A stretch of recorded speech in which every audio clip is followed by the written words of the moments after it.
Guys, welcome to my channel. I'm back. I am settled into my new house. We all know what moving is like, right? It's a pain in the butt. Okay, so in today's video, I'm going to be talking about my pregnancy journey.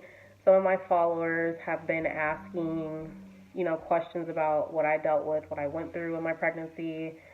So I'm just going to be talking about that. And in previous videos, I mentioned that I was diagnosed as a type 2 diabetic. So I'm also going to be getting into that as well. So let's get right into it. So the biggest question I get asked by people is, was dealing with diabetes and pregnancy difficult? Yes, of course. I think dealing with any pregnancy, diabetic or not, is hard on your body, period. Anybody who tells you that it's not is lying to you. Okay? Let's just be clear right now. They're lying. They can tell you, I enjoyed it, but anybody who says that it's not challenging is definitely lying. It's a beautiful thing, but all the stages that you go through during pregnancy is very tough on your body. Okay, so as I mentioned in previous videos before, I told you guys that I was diagnosed as a type 2 diabetic. And I just want to start off by saying people tend to mix up type 1 and type 2 diabetics. It's two very different. Two very different. There's a big difference. Type 1 diabetics are insulin dependent, where type 2 diabetics are not insulin dependent. We take pills, like myself. That's the biggest difference. So it's completely different. It is not the same thing. So when I was pregnant, my pregnancy was high risk because, yes, I am a diabetic. My high risk doctor, we're talking, and, she's telling me, in order to keep your numbers under control, you're going to have to go on insulin, which basically it's like a little needle they give you with medicine in it, and you inject yourself. So I'm totally against it, and I'm telling her I don't want to do that.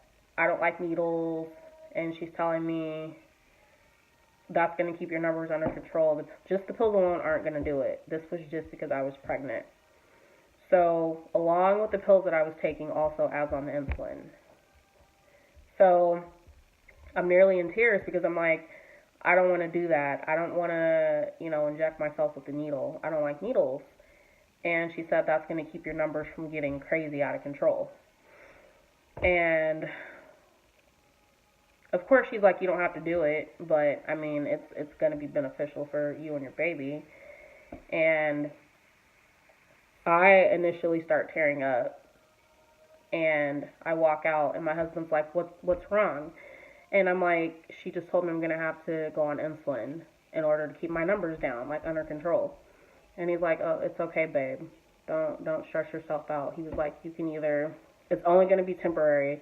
But, he's like being encouraging and positive. He's like, it's only temporary, only for a few months. You can go on the insulin, or you could just be on a really strict diet. And we talked about it, and I said I want to do whatever is best for, our baby. I want to make sure, she's healthy, she's going to be okay and stuff. So then a couple days later, I call my doctor. Or no. At the next appointment, I tell her, I'm going to go ahead, take the high road, and get the insulin. This is something that I'm against, but for the sake of my baby, I'm going to do it. And she said, okay. Okay.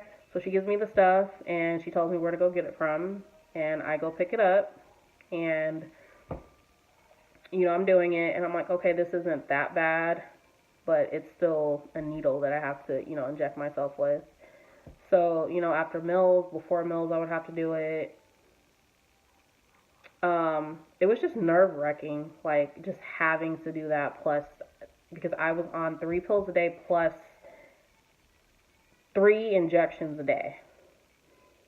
So that could be a lot for anybody dealing with a pregnancy alone and then, the diabetes. So I did go through a lot in my pregnancy.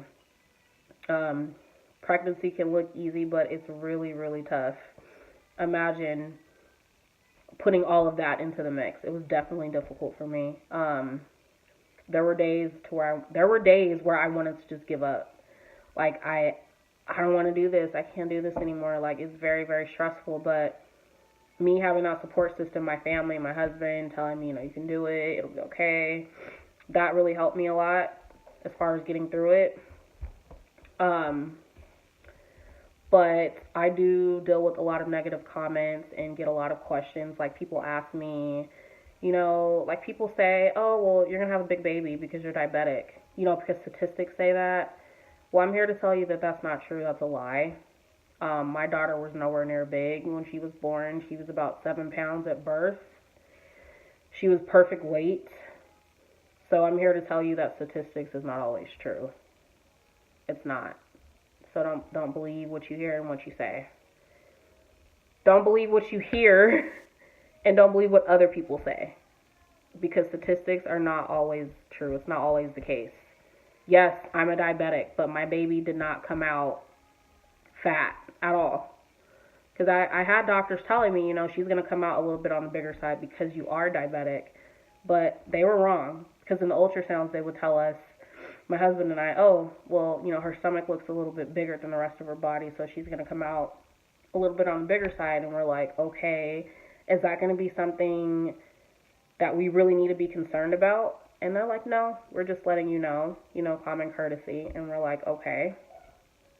So we thought they were, exaggerating a little bit because I, had managed my diabetes before I got pregnant, and when I was pregnant, they were managed well. So that's the ignorance that I get all the time, that people say, well, they're going to come out big, or how about, okay, I get asked all the time, did you have a C-section? No, I didn't have a C-section. I had a natural vaginal birth. I pushed my daughter out. It was perfectly normal because I had those people saying, well, you're going to have a C-section because you are diabetic, but that is not the case. Labor and delivery was a whole separate process from the actual pregnancy itself. Labor and delivery was fairly easy for me because that was only 12 hours. I had no issues in that department. Pregnancy itself, yes, I had to do a lot because I am diabetic, yes. Because they also say people who are diabetics, you tend to have, I actually got induced to prevent stillbirth. Because they say when you are diabetic, that can cause complications in your pregnancy and complications with the baby. So, yes, I was induced to prevent that. But as far as the labor and delivery, that was 12 hours. My doctor calls me. He says, hey, you're going to be at the hospital at midnight. Go in the hospital at midnight. Boom. I'm in the hospital at midnight. My daughter pops out at, 12 p.m. the next day? No issues, no problems whatsoever. So you can't judge a book by its cover. Yes, I'm diabetic, but it does not define the person that I am. It's only made me a stronger person. So you really have to watch what you say, and you really have to be educated on certain things. Because people assume, people with diseases or people with illnesses or people with handicap, they can't do this, they can't do that because they're this. No. It's honestly made me a stronger person. So, like I said before, type 1 and type 2 is completely different. It's not the same thing. So, diabetics and pregnancy is I beat all odds. My daughter beat all odds. We both beat all odds. So, definitely know your facts and don't assume. If you guys have any questions, I will be more than happy to answer your questions. Let me know. I appreciate you guys tuning in and listening to my story. But like I said, if you have any more questions, hit me up. And I will definitely be more than happy to answer your questions. And I will talk to you guys later.